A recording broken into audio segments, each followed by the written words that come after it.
It's 6 a.m. in Los Angeles. It's 8 a.m. in Chicago. And it's 9 a.m. in New York City. Hello, everybody. I'm Mad Dog Scipio. This is America's Best Podcast. What's the Buzz? We are on the BRS Radio Network, global and always live. This morning, an inspirational music journey. And I'm going to get right into it. I want to introduce my guest to you. He is an amazing guy I met in Wildwood, New Jersey. His name is Doug Kaetz. I thought his name was Doug Kaetz. That's me. Great show. Said that we'll call it Cats and Dogs. Can you hear me, Doug? I can hear you. It's coming in a little choppy. Okay. Sorry. No, that's quite all right. How are we now? We're okay?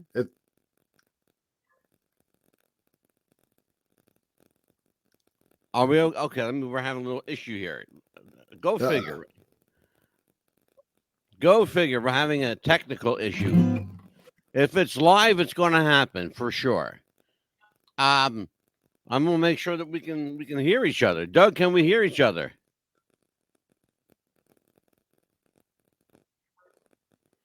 Can we hear each other, Doug? Oh, Lord. I can't really hear. Sorry, I can't really hear you. Okay. Well, let me just check something out here. We'll make sure you can. Let's just check it out here. And we were fine just a moment ago, too.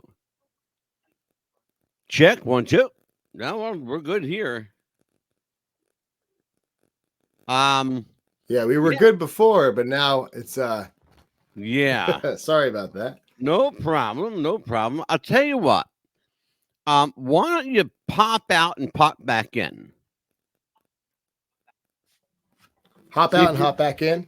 Yep.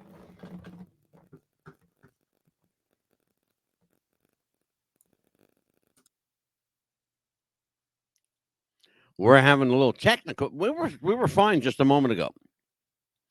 But would you know it? This is live, and this is what happens when you go live. I don't understand. It's one of those things. It's Murphy's Law. If it can go wrong, it usually will, and always when you're live, for sure. Okay, let's try this now. Came back. There we go. We're good? We're good now, Doug? Doug, are we good here? Oh, good Lord. Oh, man. I can't believe this. This is just Doug, can we hear each other? We can't hear each other. No, I can't really hear you. Okay, hold on a second. Hold on.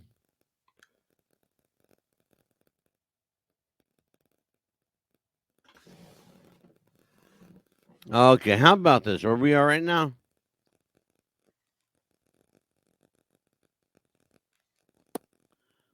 Hold on a second, Doug. Hold on just a second. Yes, still pretty choppy.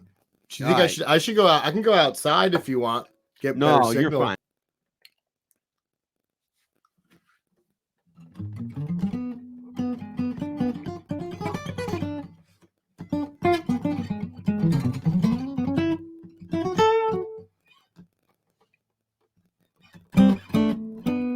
Okay, how about now? Are we all right now? Yeah. We're good now? Terrific.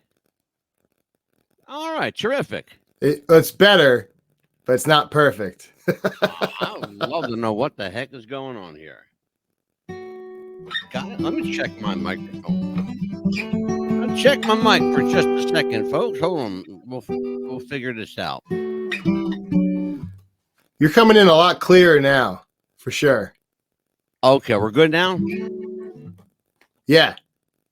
Okay. I got my fingers crossed. Yeah, I don't know what the hell that was all about. But you know it's funny though, when you when you go live, it's if it's gonna happen, it's gonna happen when you go live. Yeah. For sure. I agree. Yeah. Let me tell everybody about Doug Kaetz. Doug Kaetz is an interesting guy. I met him in Wildwood, New Jersey, and he has an interesting musical story to tell. He didn't start out this way. He was a school teacher. Doug, why don't you tell everybody how being a school teacher led you to pursue your dream of music? Well, so I started teaching at an early age, 16, and I was a ski instructor at Camelback up here in the Poconos in Pennsylvania. And I don't know, I really got into working with the kids. They just say some of literally the darnest things, like they just, I don't know where they get it from, but it also keeps you kind of humble in a way. Cause like, the world out there is not that nice, but then like working with kids, like it's just like such a joy. So anyways, I took that experience, and I taught skiing for like 13, 14 years. But then, this was like kind of like my first job, and I kind of hung on to it, teaching skiing. Then I went to school for music, and I went for music education. And I had a real knack for like explaining skill-based, like especially like teaching guitar or teaching drums, because teaching skiing was also very skill-based and a lot of explanation. And then I went to Moravian College in Bethlehem. So not just the skill base, but then you got to be able to explain the theory and the history. And so that's was a challenge. But so after college, I taught at a recording studio for a little bit, and then also started gigging very lightly though. And then in 2016, I was a school teacher in Philadelphia. And talk about God bless you. trial by fire. Yes, sir. It was funny because like I went, on the job applications, and I'm like, wow, they're really hiring a lot. Like, this is awesome. And I didn't realize why, because it's kind of like you get in and you get out, and because you have your experience, you're like, yes, I taught inner city, and then you go somewhere else. But, you need combat pay when you're a Philadelphia school teacher. I'll tell you what, brother, I taught high school for a short time. Yeah. There's not enough money in the world to get me to do that as a full-time gig. And God bless, I will say this, and I mean this from the bottom of my heart. God bless our school teachers, because it takes a special kind of crazy to deal with these kids. It really does. I mean, I have a lot of friends and a lot of professional working relationships, and they're all teachers, and like, I really admire what they do. And I mean, I did it for 2 years. I had a lot of support from my fellow teachers in the school, no matter how bad it got. Right. And I mean, I ended up quitting because like it just got way too much, way too hard. Also, Sure. Music as a subject is a difficult one to kind of push, because a lot of it is focused on standardized testing and, math reading and everything else. So music's kind of like, it's the extra subject. And I'm like, well, it's not really extra. It's actually a very valuable subject to be a part of your life, for everyone. Well, let's talk about that. There has been, I guess, in the last 10 to 15 years or so, probably 15 years that I've noticed it now, where music is not only being defunded by school districts, a lot of school districts across the nation are removing the arts from their curriculum. Yeah. They find that it's to use the word unnecessary or not redeemable, whatever the hell they mean, not redeemable. I don't think there's anything more redeemable than teaching someone music. Well, I could tell you that a lot of stuff that I learned non-music in school was definitely not necessary to learn in real life. Well, no, you're absolutely right. How many people have a need for calculus in the daily workforce? I mean, it's definitely not in music. No, for sure. But like, I don't know. I remember someone told me, so there was a science class.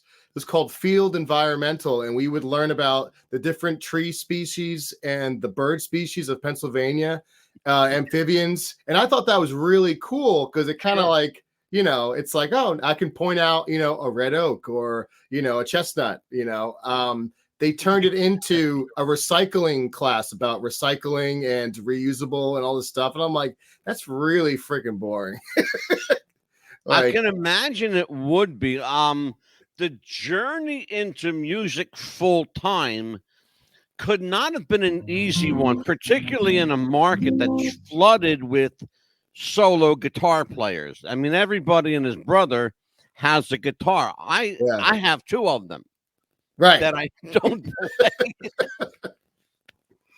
So so let's get into how do you transition from for lack of a better word, the secular workforce into full-time musician? That could not have been easy, unless, of course, you had an inside, source.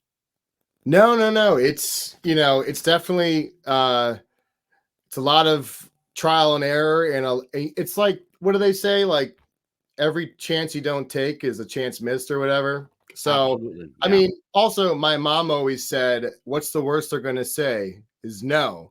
So I started out in my local Exactly. area, and then I started getting hooked up with a couple booking guys, and then I really wanted to play the beach. I thought, you know what?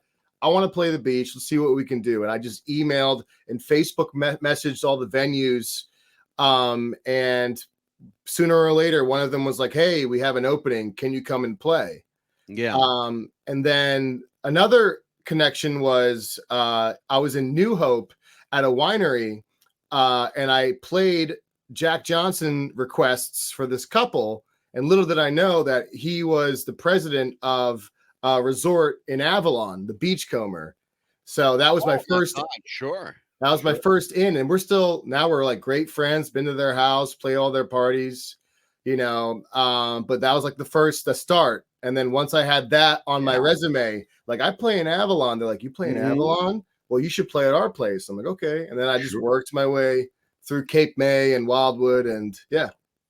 One of the things that I noticed on vacation this year, of course, we met at the Madison Resorts in Wildwood. Before that, however, it was called the Royal Hawaiian, and they never had music. It was very different this year. We were, of course, not used to having live entertainment at poolside. Yeah. A different kind of thing. But now you're talking about every weekend, two or three different musicians. Is it difficult for you to play at a poolside where people, quite frankly, for the most part, could give a shit whether you're there or not? You're getting paid, which is a great thing for you. But I'm going to show you a clip of exactly what I'm talking about shortly. But there were a number of people there, feeling fine. Let's put it that way. Yeah. Throwing back a couple of beers, always a good thing when you're on vacay. Yeah. Maybe not so good if you're the guy playing the music that you're taking this seriously, and Yeah. and you want this to be your thing. Maybe somebody's like me. Maybe somebody like me is out there watching you or listening to you. Go Yeah. ahead. So tell me Well, how that plays so into what you do. who you know who Terry Crews is? Big muscular black guy I in sure Lars. do. Yeah, So absolutely. he I love the guy. said Great guy. he said on an interview, he was in that Expendables movie with Sylvester Stallone, Yeah. and he was with all these greats, and he used to be actually a security guard on a film set, and then they asked him to like sit in. Anyways, so in the film, he kind of didn't have a big role, and he Mhm. got a little upset. And then he kind of like looked back and he's like, you know what? I should be grateful that I have this little role. I'm going to make the most of it. I'm going to be nice to everyone. So then he was nice to everybody. He didn't care. He had like 2 lines, 3 lines. Sylvester Stallone saw that and he went up to him and said, hey, Everyone says you're a great guy. Like, would you like a big action sequence at the end of the movie? And it's all because he just kept a positive attitude, and then someone noticed. So I take that and I apply that to any gig, small gig, big gig. You treat them all the same, because you never know who's listening. And I didn't know that you had a podcast, but I played the same. It wasn't until you came up and introduced yourself. So pretty sizable podcast too, as a matter of fact. Now, I'll give you an example. There's a resort in Ocean City, Maryland, and there's a strict noise volume control because they're right next to residential. So anyways, they told me that they really like working with me, and the guy previously kind of threw a fit because they kept telling him to turn it down. And he kind of threw a fit to the manager, the GM. He didn't know it was the GM, and then the GM was like, I'm the guy who hired you, and then his attitude flipped. And I'm like, dude, like, come on, just keep smiling. Even if you get annoyed, always smile, because you're also not representing yourself, but you're representing the venue too, because people come and they associate you. When the people paying you are telling you or asking, strongly suggesting that you control the decibel level, it's probably a smart idea to listen to them. If you want to go home with that paycheck, for sure. It's like when you hire someone to paint your walls. Yeah. And you go to them and say, all right, we want it to be white. And then they fight with you. It's like, no, it should be a beige. It's just, right. It's like, all right, you're out of here. I want to show you a video. There's actually a couple. I want to show a couple of videos tonight. Right. But one particular, I want you to take a look at this. I want people out there listening and watching to take a look at this.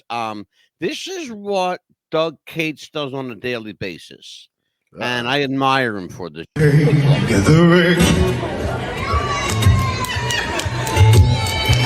can take or leave my name. You can have my heart. It's broken anyway. You can take my reputation and drag it through the mud. Go on abusing, but don't take my smoke, my jug of brown liquor, or my country music.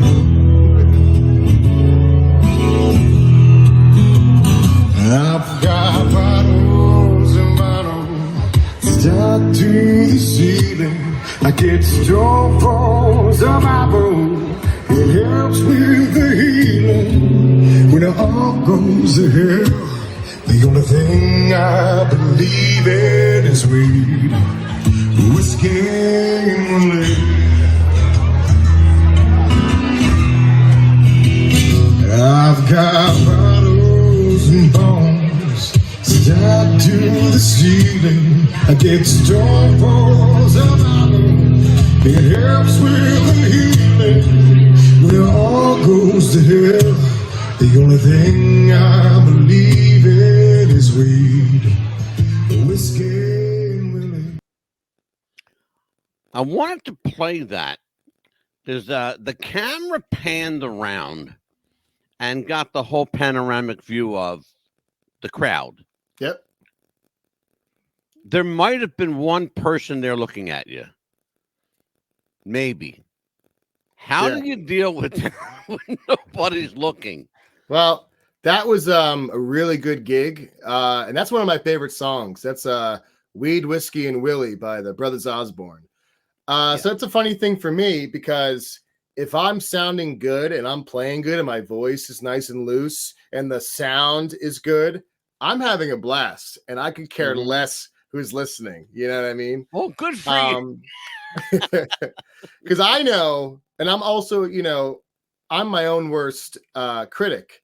So when I know it sounds good, I'm like, I'm singing full, I'm singing, I'm going for it. Yeah. Yeah. And, again, it's the same thing. Like, you got to treat every gig, as if you're playing to 30,000 people, even if they're not looking at you, there's someone out there that's listening, and it happens all the Oh, time. absolutely. You know, no one's looking, and then out of the corner of the crowd, someone comes and they go, "You're amazing," and I'm like, "Thank you." Yeah. And then they throw a 20, and I'm like, "Yes, good to go." I have a story. I wanted to just show that for a reason. I have a story.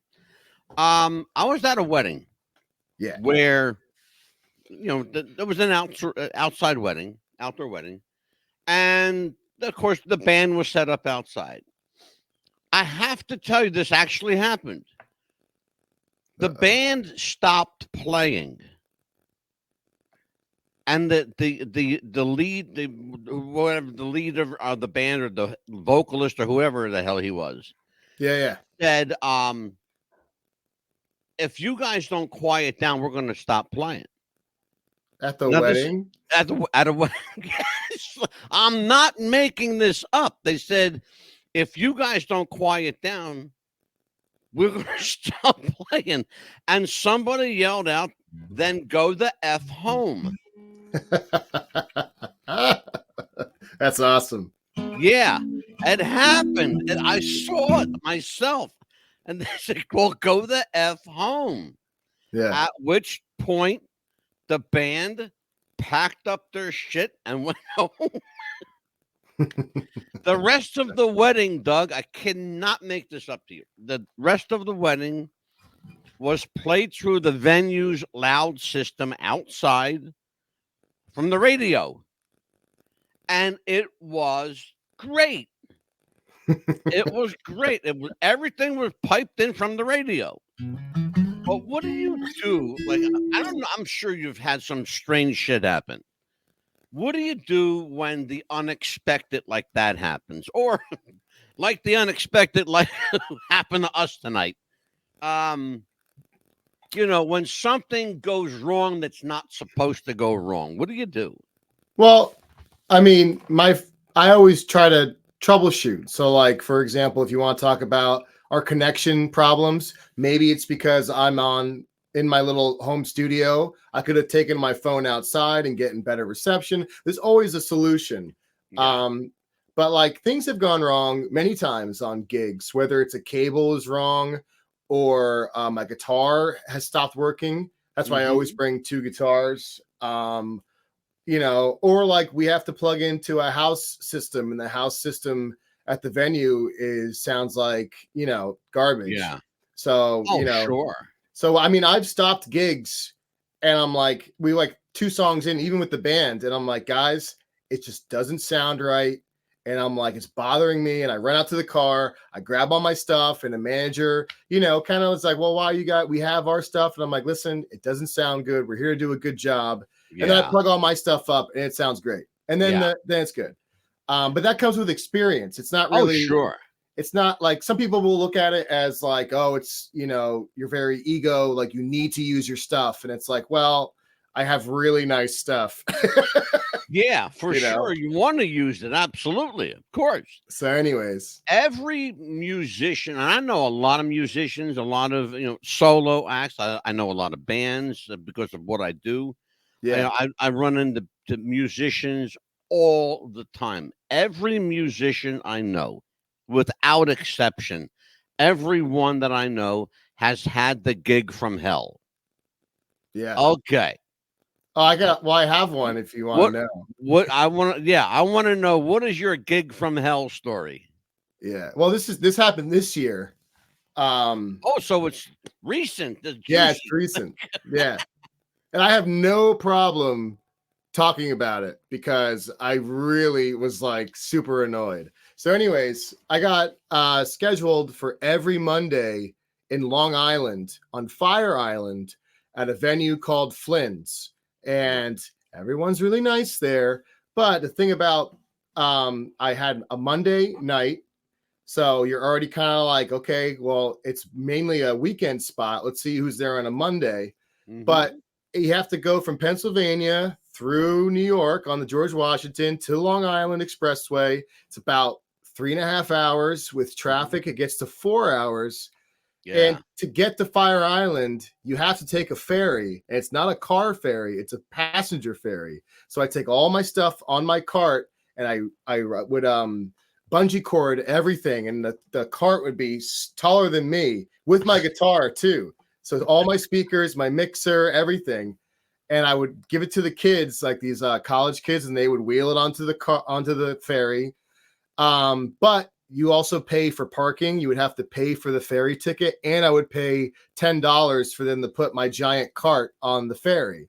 But the thing about the ferry, you have to make sure you catch the ferry, because if you catch the later ferry, then you're starting late and it looks bad. So I'd always have to get there like 5 hours early, and I'd go and I'd set up my whole setup, everything, even my lights, and I would play to like one person, you know. Oh my God. But I would still do like my normal everything that works at every venue. People love what I do. Yeah. And then every night I would get a complaint from the manager, and he would say, well, the music's not right. And I'm like, what do you mean the music's not right? Not right. Yeah. Explain this to me. Yeah. So anyway, so that got annoying. And then I had to tell my agent, and I'm like, listen, man, like I usually am playing to 1 to 5 people there. Like, yeah, I don't know what he's talking about. I've never heard that one. The music isn't right. What the hell does that mean? What does that even mean? The music isn't right. So anyways, what's funny is that I did have some really, I met some good connections out there. So it was worth it in that aspect. Yeah. But when he said the music wasn't right, the following gig, there was a crowd, and I played the exact same songs.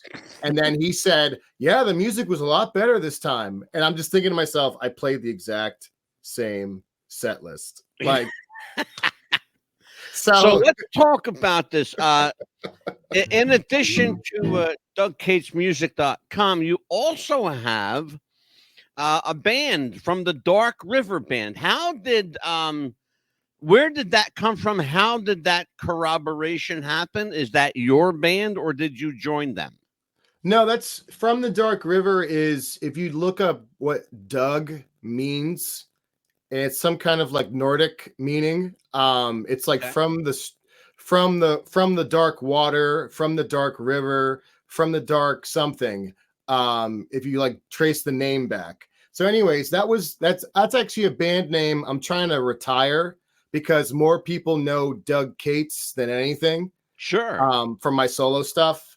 But yeah, that's where that came from. That's what Doug means. Right. I thought there was a deeper story there. Okay.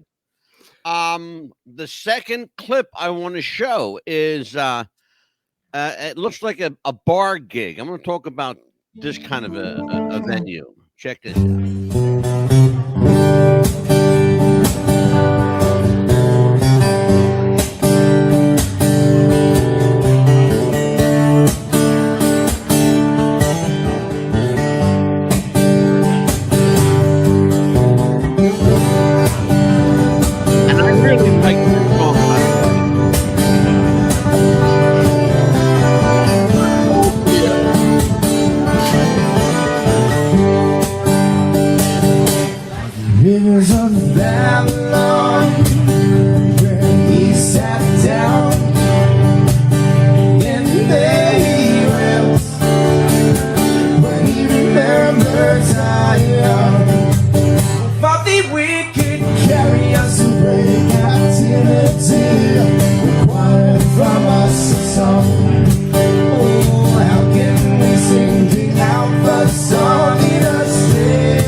Okay.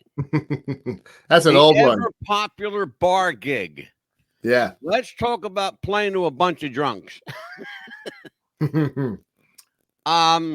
Difficult thing to do, or do most people that are under the influence not really give a shit?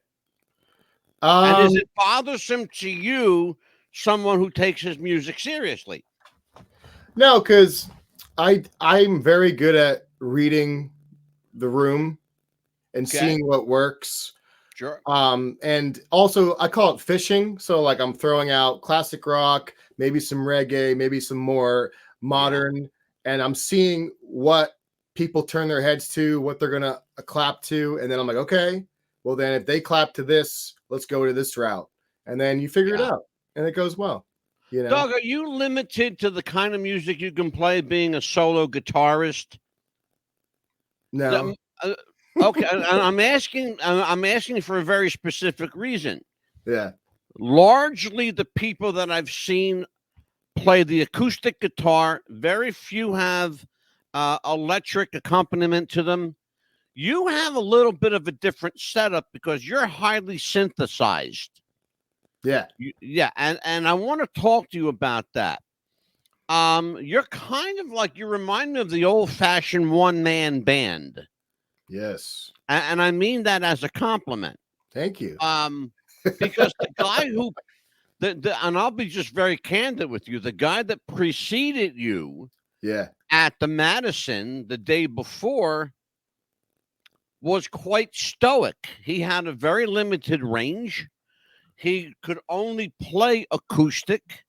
I asked him to play a particular song that I knew that he knew, and he couldn't pull it off. Yeah. And is that problematic overall for you? Do you have an issue with that? Doing a song on request? No, I do it all the time. I mean, like tonight at the mall is going to be, lots of requests. It's just, the only difficulty is if I don't know it at all. I can maybe fudge it a little bit if I kind of like have heard it before, but if I've never heard it before, there's no way.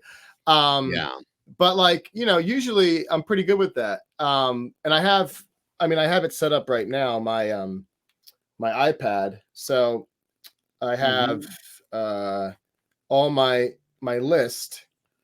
Oh, that your set list. So, this is the set list here. So I have everything is in design. Oh, okay. So that's all the songs that you're going to do. They're all programmed. And then this is the master list, and it goes on. Oh, I got you. Oh, that's got everything on it. So, and what's funny is that a lot of these older musicians, they're all like, these guys all have iPads. Why don't you just memorize the songs? And I'm like, it literally says right here, 894 songs. So you don't know out of that 894 which one someone's going to ask for. Sure. Can't memorize them all. Oh my God. Sure. Absolutely. So it's more like it's also a professionalism thing too, just to have it ready to go instead of. Absolutely. Of course. And if I'm connected to Wi-Fi, I could look it up too. So yeah. Doug, we are going to take a hard break right now. We will be right back after this word. Jess wanted to start a business when something surprising happened. Today, I'm going to teach you how to crochet. She started crocheting, like a lot. And her friends noticed. Jess, you need to sell those.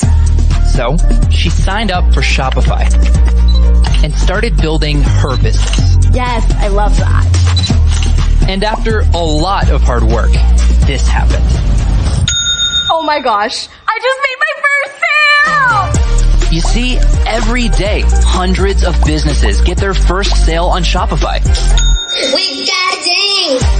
And the next could be you. So when you're ready to bring your idea to life And become your own boss, build it on Shopify. Do you have sweaty balls or volleyball netty balls? It's time to make them ready balls. The Manscaped.com Lawnmower 3.0 will do the job and clean your knob with its patented no-nick head, so your head will function as desired. Enter promo code Wrestling Future for a generous 20% discount. That's enter Wrestling Future for a 20% discount. Manscaped.com and Wrestling with the Future, going balls to the walls with Manscaped.com and the Lawnmower 3.0. Your balls will thank you, and so will we.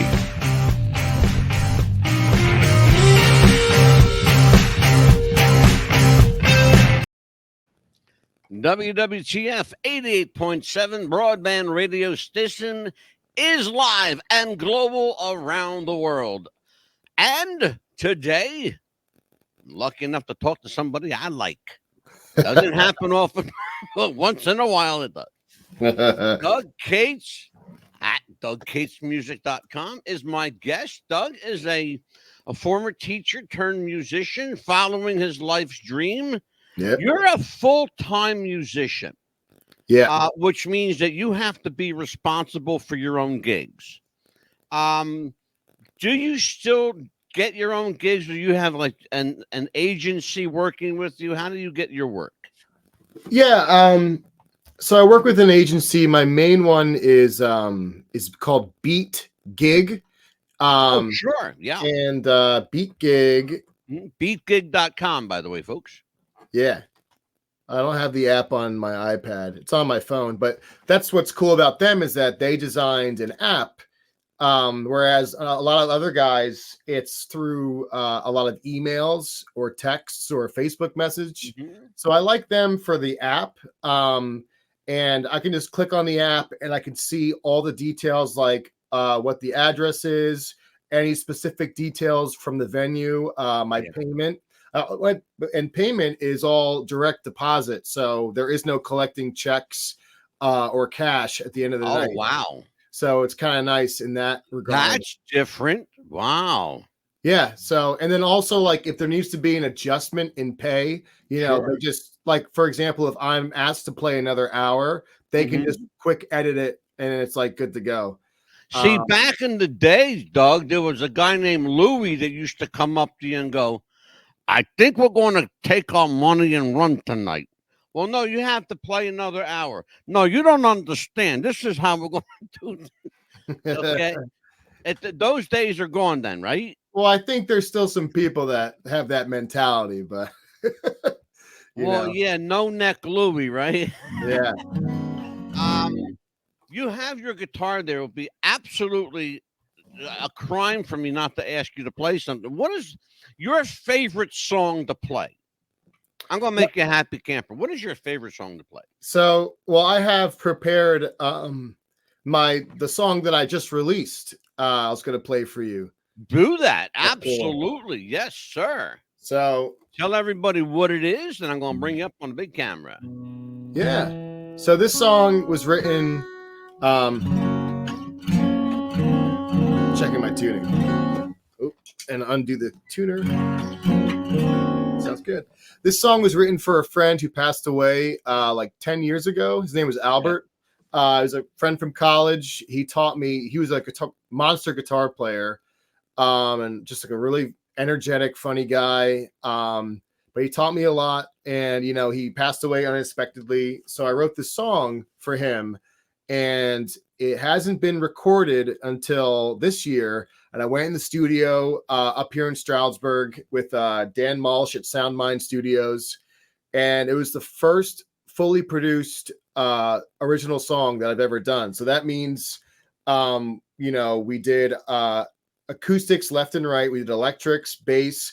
We did he just got a not a full grand, a half grand. I don't know. Anyways, a real piano in the studio. So I had my friend Patrick come and lay down some piano. And then my friend Aaron came in and did drums. And what's cool about it is because Aaron also knew my friend Albert, and we all went to Moravian, and Patrick's also a Moravian graduate. So the whole song is Moravian Moravian. And what is the song titled? This song is called "Wait Another Day." So, All right. Ladies and gentlemen, Doug Kaetz, Wait Another Day. It's an original song. You got it, brother. all right. It is 9:40 in the morning. We are aware of that. Yes, sir. But when you're watching this, it would be evening. So it's just funny for musicians to sing this early. Also to be I up. know, right? But it's okay. All right, let's see.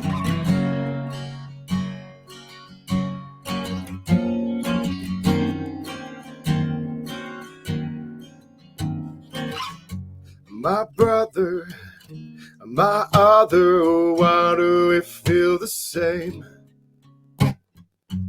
Underneath these strings, something guiding me. Are you in my hands?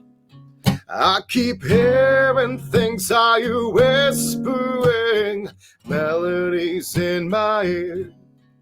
It feels so warm above. Do I feel your love? Nothing will be the same. Why don't you stay? Why don't you wait? Wait another day.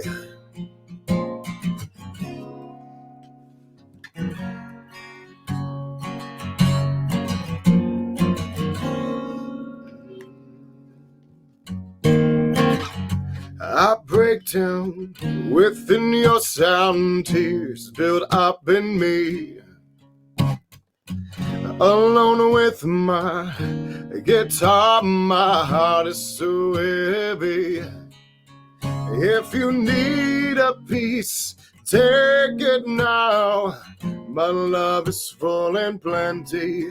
When you need a shoulder to cry upon, I'm here saying loud, why don't you stay? Why don't you wait? Wait another day.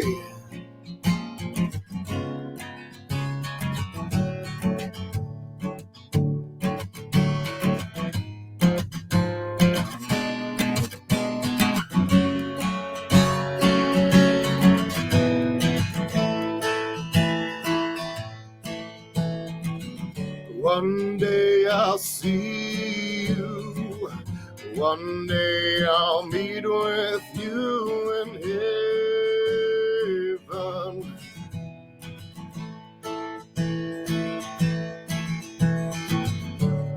It's been sad here.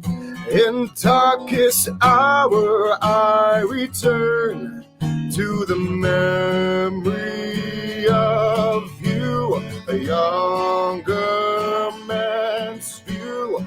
Time could only find a way. Why don't you stay? Why don't you wait? Wait another day. Why don't you stay? Why don't you wait? Wait another day.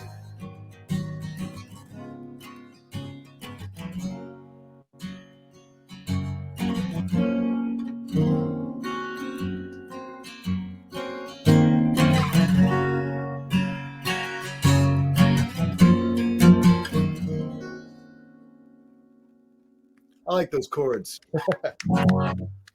Beautiful. That was a beautiful song, brother. Great song. Out and you know what? 9 a.m. in the morning. Guess what? 9:45 in the morning. Yeah, You're sounding great. gotta warm Really up. sounding great. Yeah, it's usually in my long drives. I'm always warming up before I get to the gig. But I was all going to ask good. you about vocalizing. What do you do to vocalize? I know a number of singers who do singers, particularly guys who make their living with their voice, are particularly quirky when it comes to vocalizing. I know one guy that spends 20 minutes making chirping noises as his way of vocal. I'm not even kidding you. I'm not, and he's a very well-known artist. No, What do you do? How do you initiate your vocalization? so you can do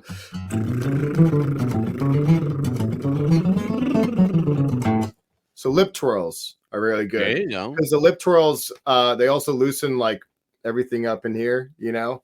Oh, So sure. so you do that, and you can do half step. So Yeah, absolutely. now it's fun to do that too because you have the guitar. So I'm also warming up my fingers on my guitar too while I'm doing that. I noticed that. So, anyways, The that coordination between the fingers and the lips, it's got to be very difficult. I showed you before we went on the air. I have two guitars. I have an acoustic guitar and a beautiful Spanish guitar. I don't play either of them. you can point it down. I have this theory that people with fat fingers like myself can't play. Yeah.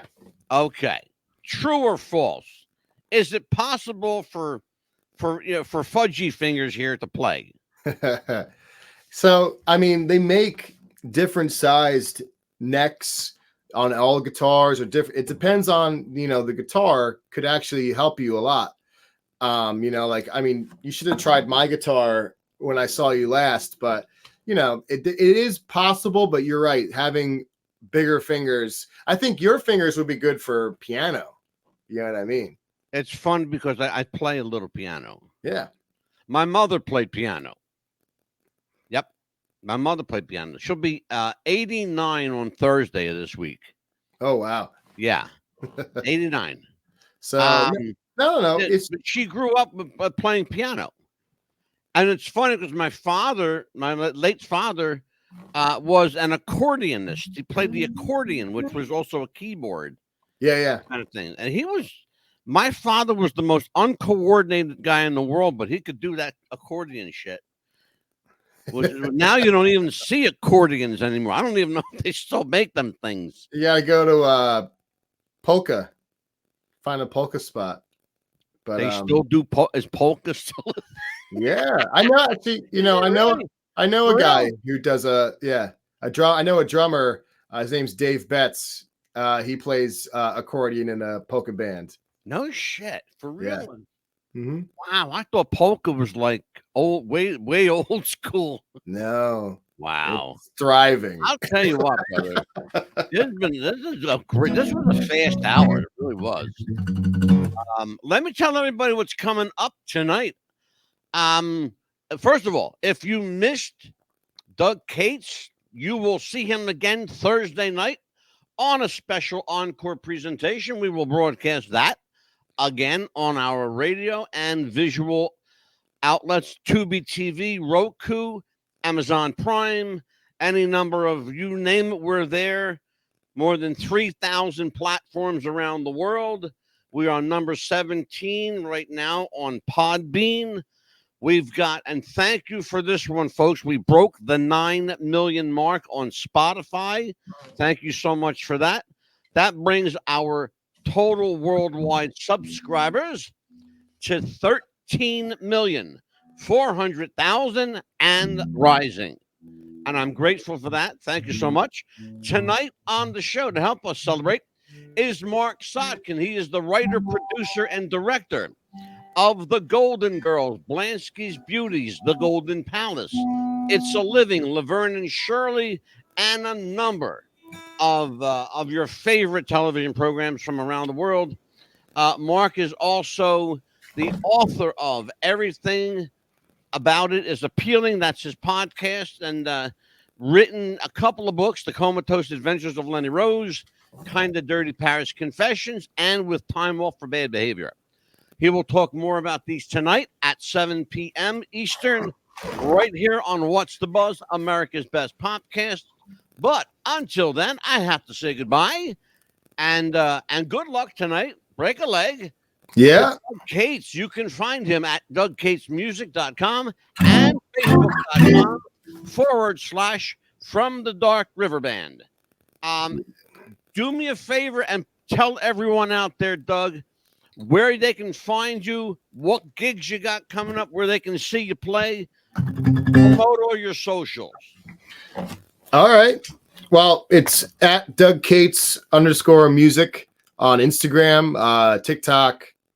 You can type in Doug Kaetz into Spotify, Apple Music, all your major streaming platforms.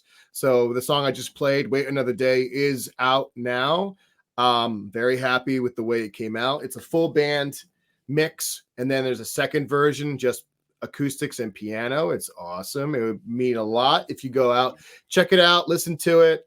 There's more original music coming out, so you can follow me on all those major streaming platforms. And yeah, you can see me today in Cape May at the mall. I'll be Ocean City, Maryland is on Wednesday at Coconuts. Thursday, I'll be at the Club at Diamond Beach in Wildwood. Friday, I'll be at the Mantaloking Ale House, which is in North Jersey. Saturday, I don't remember. I'll be at someone Elaine's. wants to book you, how do they book Doug Kaetz? You can email me or message me on all the socials. You can go to my website, DougKaetzMusic.com, and I have there's a button. You can hit the button. Contact. And on that note, for Doug Kaetz, I am the Mad Dog. Join me tonight at 7 p.m. with the Pitbull. We got a regular dog pound around here. The Mad Dog and the Pitbull at 7 p.m. on What's the Buzz, America's Best Popcast. Till we see you, may God bless you. We'll see you later, folks. Bye-bye.